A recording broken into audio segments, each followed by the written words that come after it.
Chapter 16. In Belgian, Brussels, 1890.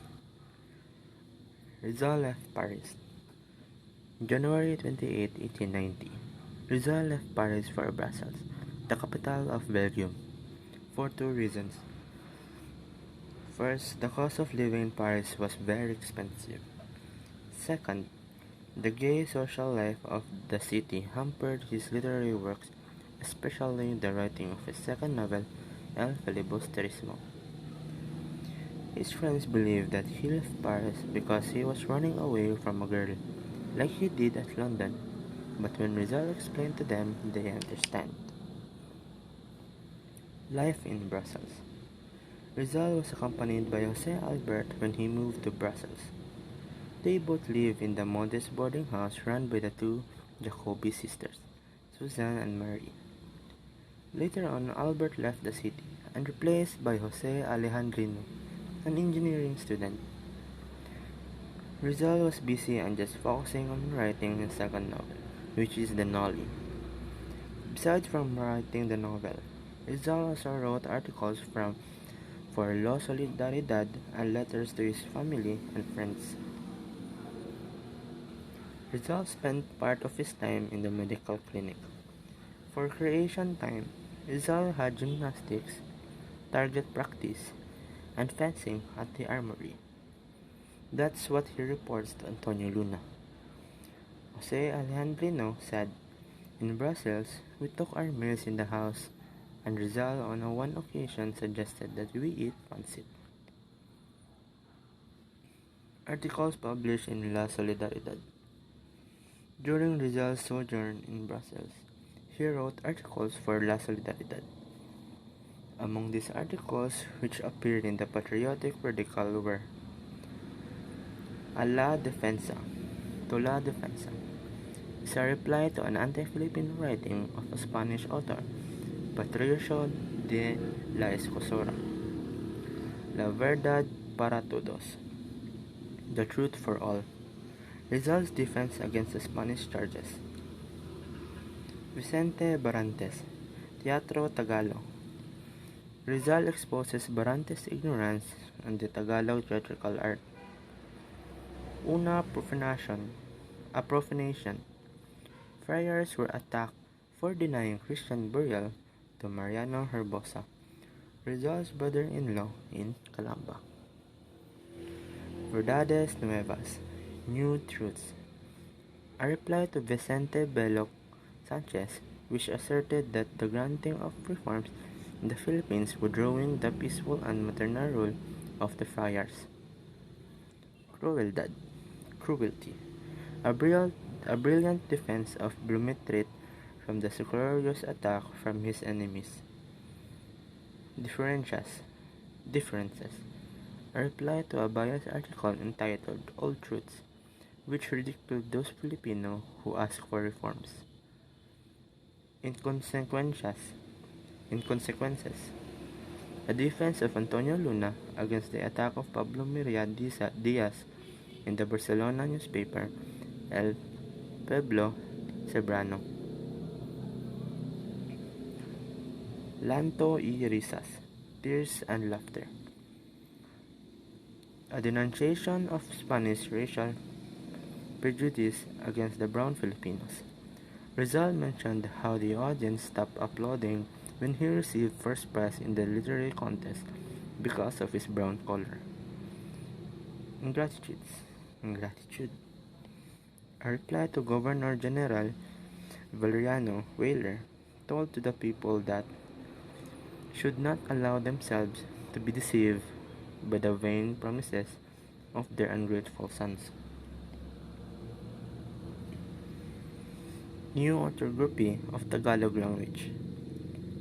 When Rizal was the first advocate of the Filipinization of its orthography, the Tagalog letters K and W should be used instead of C and O. For example, salakot to salakot with K, and arrow to arrow with W. While in Brussels, his article was published in La Solidaridad entitled Sobre la Nueva Ortografía de la Lengua Tagala, the new orthography of the Tagalog language. In this article, he laid down the rules of the new Tagalog orthography. Rizal gave the credit for the adaptation of his new orthography to Dr. Trinidad H. Pardo de Tavera. Rizal criticizes Madrid Filipinos for gambling. Rizal received news from Juan Luna and Valentin Ventura that the Filipinos in Spain were destroying good name of their nation by gambling too much. Rizal wrote to M.H. Del Pilar to remind Filipinos in Madrid that they did not come to Europe to gamble, but to work their fatherland's freedom. The gambling Filipinos in Madrid were angry when they learned of Rizal's moralizing. They called him Papa or Pope instead of Pepe.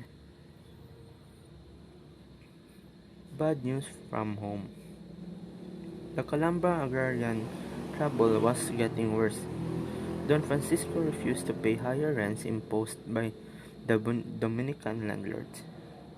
Dominican order filed cases to dispossess Rizal family of their land in Calamba.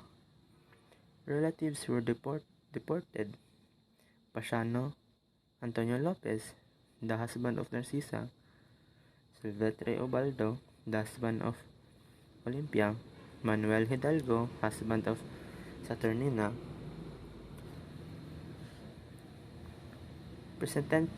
presentiment of death.